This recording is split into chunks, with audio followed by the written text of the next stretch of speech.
everyone, welcome back to Login Helps. In today's video, I'm going to guide you through how to delete your Bumble account. You can easily delete your Bumble account from your Bumble application, visiting your profile page. If you'd like to learn how, keep watching the video till the end and don't forget to subscribe to our channel by hitting the subscribe button. Press the notification bell icon so that you'll never miss another update from us. Now let's get started. Tap open your Bumble application and log into your account if necessary. Once you're logged into Bumble, from the home screen of Bumble, tap on the profile icon at the bottom left corner. Now, this will open up your profile. Go to the gear icon at the top left corner, and then at the bottom, you'll be able to see two options, that is log out and delete.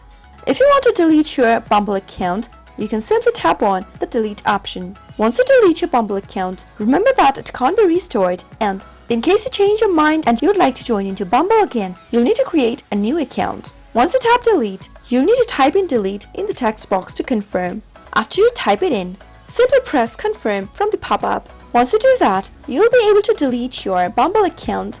I hope you found the video to be helpful. If you did, go ahead and give us a thumbs up. Comment down below in the comment box if you have a question or a feedback for us. I'll soon be back with more tutorial episodes. Goodbye till then.